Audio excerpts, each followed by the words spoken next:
Hello दोस्तों। RRB NTPC ने graduation level पर वैकेंसी निकाली और ये वैकेंसी स्टार्ट हो चुकी है 21 नवंबर से। तो दोस्तों, अगर आप भी इस वैकेंसी में अप्लाई करना चाहते हैं तो इस वीडियो को पूरा देखें। मैं इस वीडियो में आप लोगों को बताने वाला हूं कि इसमें कितनी वैकेंसी हैं और इसमें किस तरीके से अप्लाई करना है और कितना आरक्षण इसमें लागू है। चलिए स्टार्ट करते हैं। आरआरबी एनटीपीसी ने जो एग्ज़ाम की जो नोटिफिकेशन जारी की है, वो नोटिस आप लोगों को 4 तारीख को मिल चुका था, यानी कि 4 अक्टूबर को इसको नोटिफिकेशन कर दिया था रेलवे वालों ने। अब रेलवे ने अब इसकी जो ऑनलाइन एप्लीकेशन यानी कि फॉर्म भरा जा रहा है, वो 21 अक्टूबर से फॉर्म भरा होने लगा है और इसकी जो लास्ट डेट है वो 20 नवंबर है दोस्तों। दोस्तों, रेलवे ने 6 पोस्टों पर वैकेंसी निकाली है। सबसे पहली है चीफ कमर्शियल कम टिकट सुपरवाइज़र की। इसमें 6 ग्रेड पे से इसमें सैलरी चालू होगी, जिसकी सैलरी स्टार्ट होगी 35,400 से और इसमें मेडिकल मांगा है D2 का। और एज इसमें सभी में एज रखी गई है 18 से 33 की। और टोटल इसमें जो वैकेंसी है चीफ कॉमर्शियल कम टिकट सुपरवाइजर यानी टिकट सुपरवाइजर की 161 इसमें टोटल वैकेंसी है दोस्तों। तो अब हम बात करते हैं हम स्टेशन मास्टर की। तो स्टेशन मास्टर की अगर बात करें तो स्टेशन मास्टर की भी इतनी सी ही स्टार्ट होगी और इसमें है 615 पोस्ट। तो जो तीसरे नंबर पे आती है वो गुड्स ट्रेन मैनेजर की आती है, यानी कि जो मालगाड़ी होती है ना, उसकी जो मैनेजर होती है उसकी जगह है 3,416 और इसमें एज मांगी है 18 से 33। इसमें जो आप लोगों का मेडिकल होगा वो A2 लेवल का होगा दोस्तों। और A2 लेवल का मेडिकल होगा और इसमें जो सैलरी स्टार्ट होगी वो आप लोगों की 29,200 से इसकी सैलरी स्टार्ट हो जाएगी। अब हम बात करें जूनियर अकाउंट असिस्टेंट कम टाइपिस्ट की, तो इसमें भी इतनी ही सैलरी है जितनी गुड्स ट्रेन मैनेजर की है और इसमें टोटल वैकेंसी है 916। तो सॉरी 921 इसमें टोटल वैकेंसी है। अब हम बात करते हैं सीनियर क्लर्क कम टाइपिस्ट की, तो इसमें भी उतनी ही सैलरी है जितने की गुड्स ट्रेन मैनेजर की है और इसमें वैकेंसी 638 है दोस्तों। 638 इसमें वैकेंसी रखी गई हैं।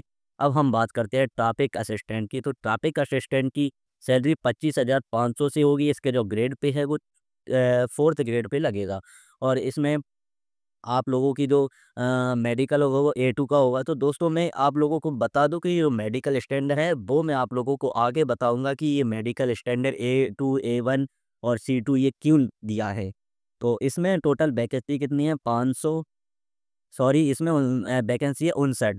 तो टोटल रेलवे वालों ने 5810 वैकेंसी निकाली है। अब हम बात करते हैं इम्पोर्टेंट इंट्रैक्शंस। तो दोस्तों, इसमें आप लोग वही व्यक्ति अप्लाई कर सकता है जिसकी ग्रेजुएशन कंप्लीट हो चुकी है और जिसकी रनिंग में ग्रेजुएशन चल रही है वह अप्लाई नहीं कर सकता है दोस्तों, क्योंकि इसमें एनटीपीसी वालों ने डायरेक्ट इंस्ट्रक्शंस दिया है कि qualify are not eligible to apply, यानी कि जो रनिंग में ग्रेजुएशन कर रहा है वो इसमें अप्लाई नहीं कर पाएगा। जिस व्यक्ति का ग्रेजुएशन का रिजल्ट आ चुका है वही इसमें अप्लाई कर पाएगा और उसकी मार्कशीट लगेगी। हाँ दोस्तों, तो मैं बोल रहा था कि मेडिकल स्टैंडर्ड, तो दोस्तों मेडिकल जो स्टैंडर्ड रखा है वो A2 B2 और C2 जो है वो कुछ इस तरीके का मेडिकल स्टैंडर्ड है। इसमें मैं आप लोगों को बता दूं कि इस मेडिकल स्टैंडर्ड में आप लोगों की आई का जो डिस्टेंस है near distance and distance vision, यानी आप लोगों को जो देखने का, जैसे कि नॉर्मल जो व्यक्ति देखता है वो 6/9 देखता है, तो उसी के अनुसार आप लोगों का विदाउट ग्लासेस दोस्तों, इसमें मतलब चश्मा वाला व्यक्ति नहीं चलेगा।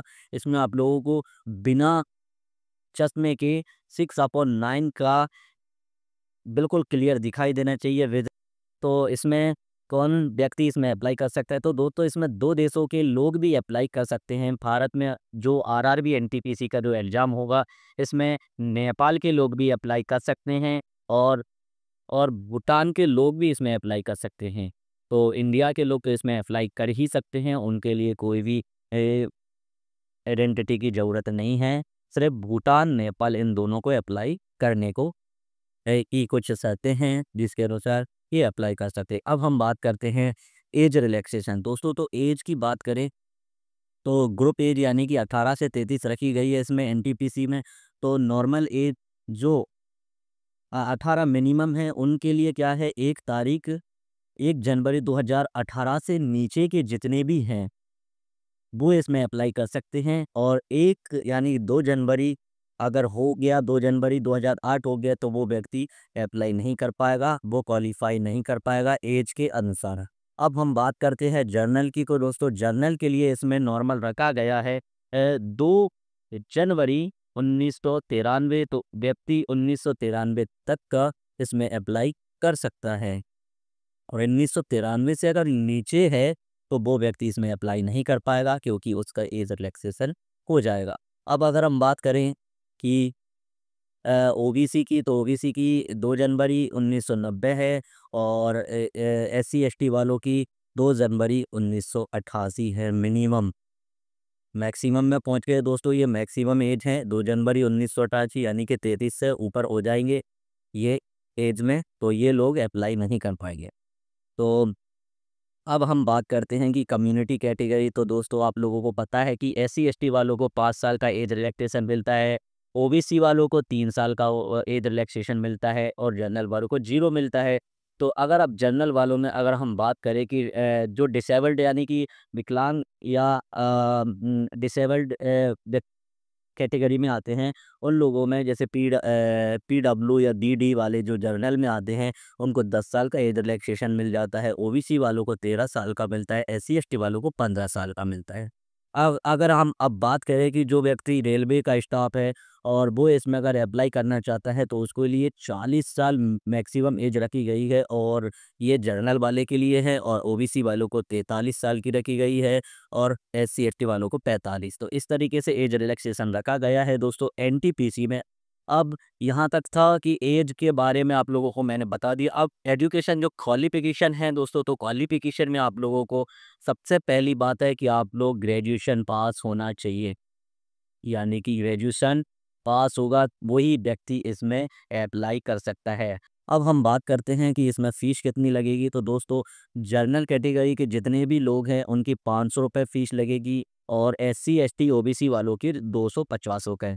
दोस्तों इसमें एक रूल्स ये रखा गया है कि अगर आप लोग सीबीटी एग्ज़ाम यानी कि प्री अगर आप लोग एनटीपीसी के 2 एग्ज़ाम 2 सेट में एग्ज़ाम होंगे, जिसमें आप लोगों को इसमें बताया गया है कि आप लोग पहले एग्ज़ाम में अगर आप लोग बैठते हैं, तो आप लोगों की 400 रुपये आपके अकाउंट में आ जाएँगे दोस्तों, 400 रुपये आपके अकाउंट में आ जाएँगे अगर आप लोग पहला एग्ज़ाम पहले एग्ज़ाम के पेपर में बैठते हैं।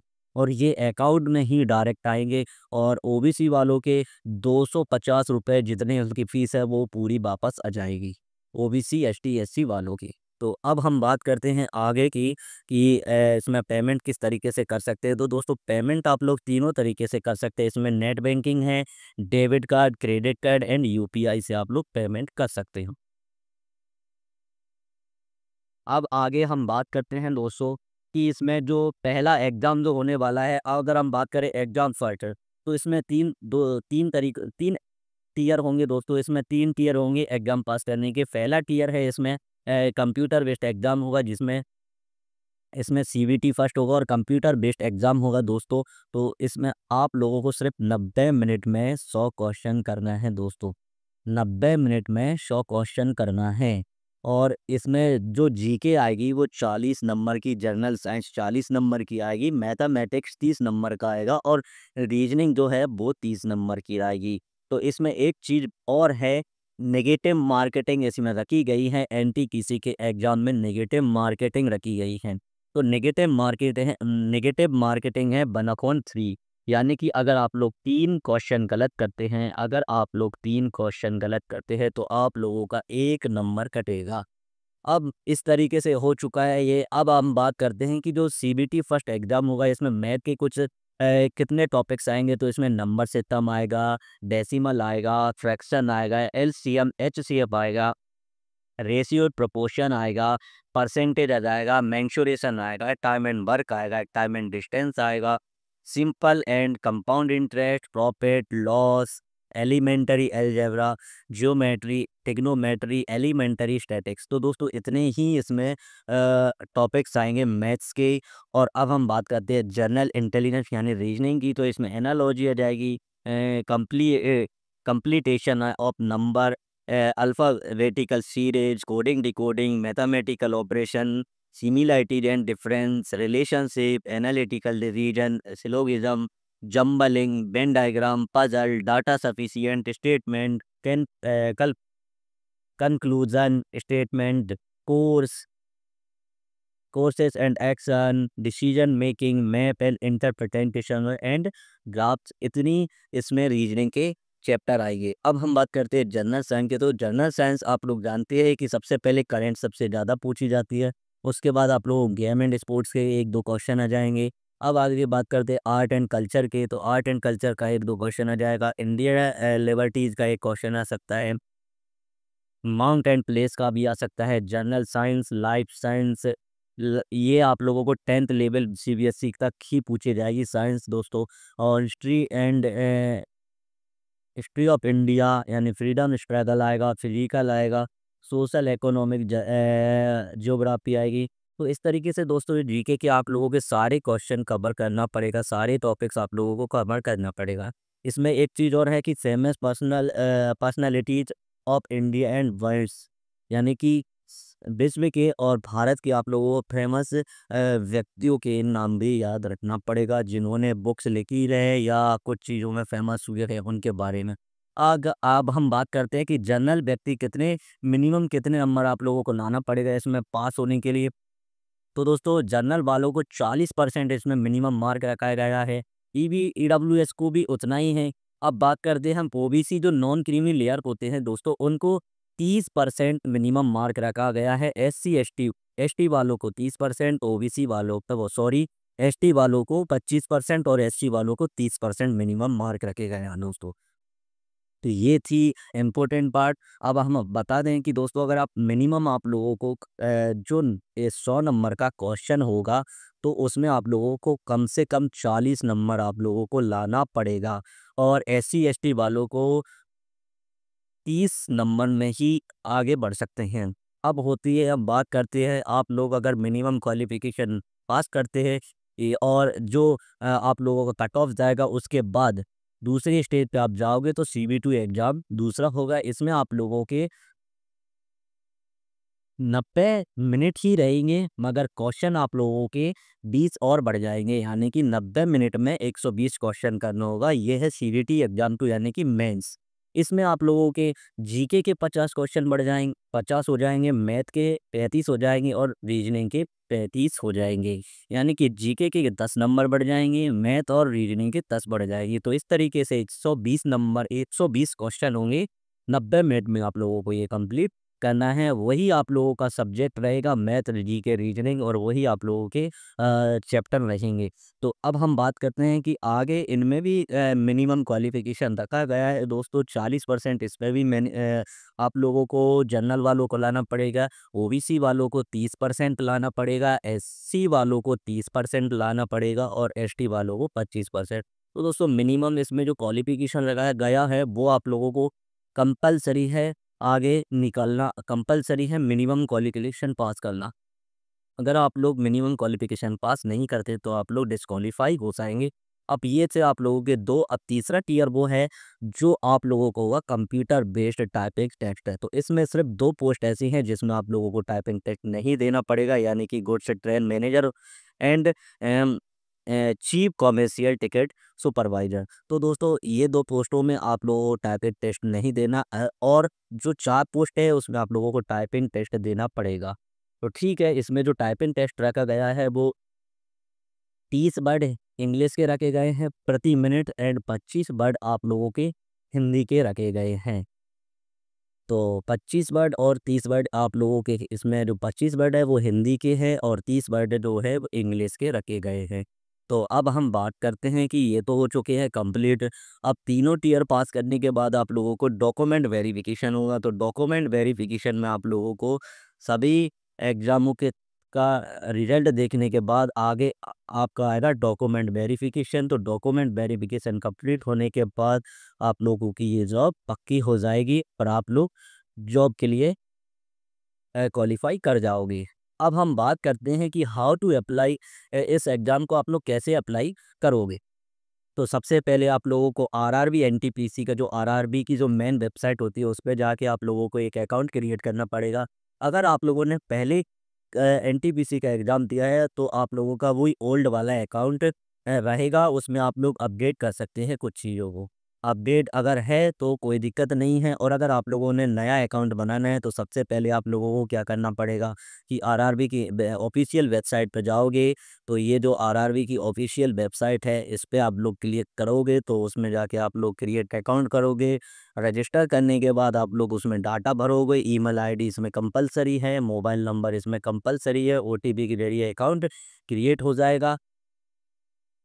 अब हम आगे बढ़ते हैं कि आइडेंटिटी ऑथेंटिफिकेशन एडवाइज़र लगेगा इसमें, उसके बाद क्रिएट अकाउंट हो जाएगा। अब जनरल गाइडेंस ये बात करें तो हम जनरल गाइडेंस में आप लोगों को सभी डाटा भरना पड़ेगा, ऑनलाइन एप्लीकेशन करेक्शन करना पड़ेगा, चेक रीचेक सबमिशन करना पड़ेगा। इसके बाद आप लोगों को एक लाइव फ़ोटो क्लिक करना पड़ेगा, एक आप लोगों का लाइव फ़ोटो लगेगा और एक ऑफलाइन ऑफलाइन वाला फ़ोटो लगेगा। तो 2 तरीके के इसमें फ़ोटो होंगे, यानी कि एक ऑफलाइन वाला और एक लाइव वाला। ये दोनों हो जाएँगे तभी आप लोगों का आगे की प्रक्रिया चालू होगी। तो सब इसके बाद आप लोगों को मैंडेटरी स्कैन डॉक्यूमेंट सभी डॉक्यूमेंट को स्कैन करना पड़ेगा, और जितने भी आप लोगों के डॉक्यूमेंट है वो जीपीजी फॉर्मेट में होना चाहिए। ठीक है, और अगर आप एस सी एस टी से हैं तो आपको एस टी एस टी का सर्टिफिकेट देना पड़ेगा पीडीएफ फॉर्मेट में। ठीक है, अब हम बात करते हैं कैंडिडेट सिग्नेचर। तो आप लोगों को कैंडिडेट सिग्नेचर आप लोगों को सिग्नेचर ब्लैक इंक पेन से देना पड़ेगा। सिग्नेचर आप लोगों को ब्लैक इंक पेन से वाइट पेपर तक करना पड़ेगा, उसको स्कैन करके आप लोग जीपीजी फॉर्मेट में आप लोग डाल सकते हैं यहाँ। और note in black block capital and disjoint letter, आप लोगों को याद रखें कि इसमें सारे अक्षर जितने भी है वो कैपिटल नहीं लिखना है, आप लोग जैसे सिग्नेचर करते हो उसी के अनुसार करना है।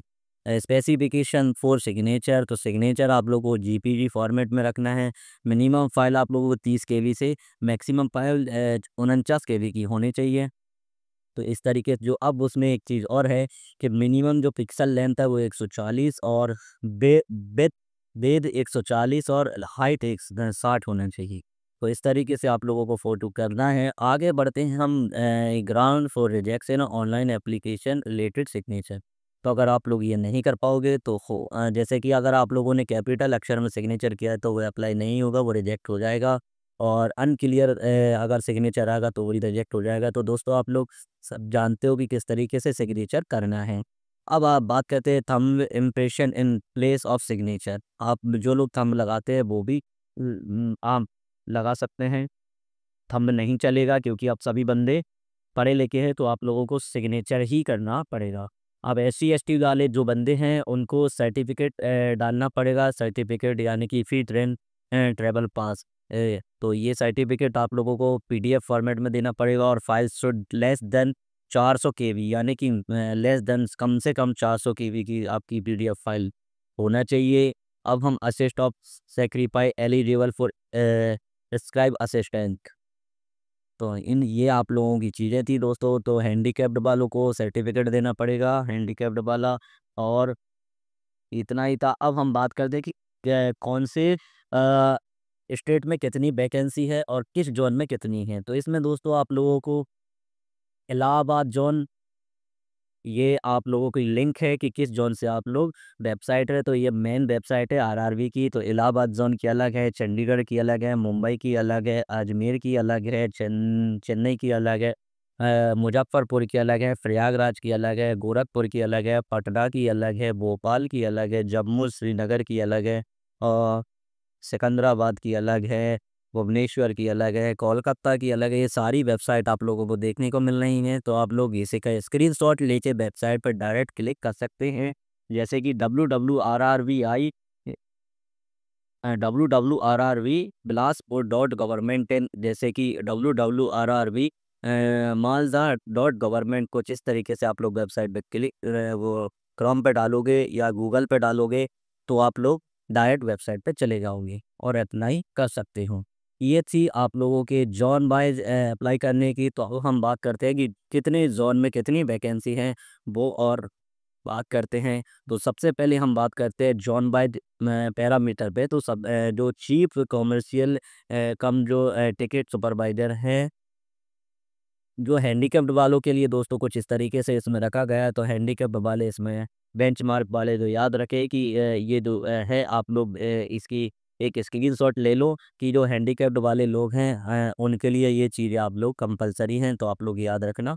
अब हम बात करते हैं इसमें आप लोगों को मिनिमम जो क्वालिफ़िकेशन है वो आप लोगों के पास डिग्री होना चाहिए, कोई सी भी बीए, बीकॉम, बीएससी कोई सी भी आप लोगों के पास डिग्री होना चाहिए। अब हम बात करते हैं जॉन बाइट कितनी वैकेंसी है। तो आरआरबी अहमदाबाद की बात करें तो अहमदाबाद में टोटल 79 वैकेंसी है। अहमदाबाद में टोटल 79 वैकेंसी है दोस्तों। अजमेर की बात करते हैं तो अजमेर में 345 वैकेंसी हैं। अब हम बात करते हैं बेंगलोर की, तो बेंगलोर में 241 वैकेंसी हैं। और भोपाल की बात करें तो दोस्तों 382, भोपाल जोन में 382 वैकेंसी हैं। भुवनेश्वर में 231 वैकेंसी हैं। और बिलासपुर की बात करें तो सबसे ज़्यादा शायद बिलासपुर में ही है, 864 वैकेंसी। तो दोस्तों बिलासपुर में 864 वैकेंसी रखी गई है। और इसमें टिकट जो गुड ट्रेन मैनेजर है उसकी सबसे ज़्यादा पोस्ट है 800। अब हम बात करते हैं कि चंडीगढ़ की, तो चंडीगढ़ में 199 रखी गई हैं। चेन्नई में 187 हैं। और गोरखपुर में 111 है। गुवाहाटी की बात करें तो 56 गुवाहाटी में है। श्रीनगर की बात करें तो 32 श्रीनगर में है। और कोलकाता में 685 कोलकाता में है दोस्तों, 685 कोलकाता। अब बात करते हैं मालदा, तो मालदा में 522 मालदा में है दोस्तों। और मुंबई की बात करें तो 596 मुंबई में है। और मुजफ्फरपुर में 21 वैकेंसी हैं। तो अब पटना की बात करें तो 23 वैकेंसी पटना में है। और 110 वैकेंसी प्रयागराज में है दोस्तों। और रांची की बात करें तो 651 रांची में है। 651, 396 वैकेंसी हैं सिकंदराबाद में। और सिलीगुड़ी में 21 वैकेंसी हैं। और टोटल अब यहाँ पर आते हैं तिरुअनंतपुरम में 258 वैकेंसी हैं। तो बात करें सबसे ज़्यादा वैकेंसी आप लोगों को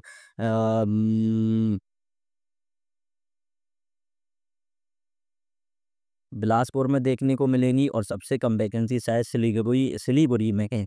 तो इस तरीके से जॉन बाई सारी वैकेंसी हो चुकी है। अगर आप लोगों को ये वीडियो अच्छी लगी है तो दोस्तों लाइक ज़रूर करना है, चैनल को सब्सक्राइब जरूर करके जाना दोस्तों। लाइक एंड जो चैनल का सब्सक्राइब का बटन है उसे दबा देना। और फॉर्म किस तरीके से भरते हैं मैं आप लोगों को इसकी वीडियो भी ले आऊँगा, अगर आप लोग कमेंट करोगे इस वीडियो के अच्छा रिस्पॉन्स दोगे तो।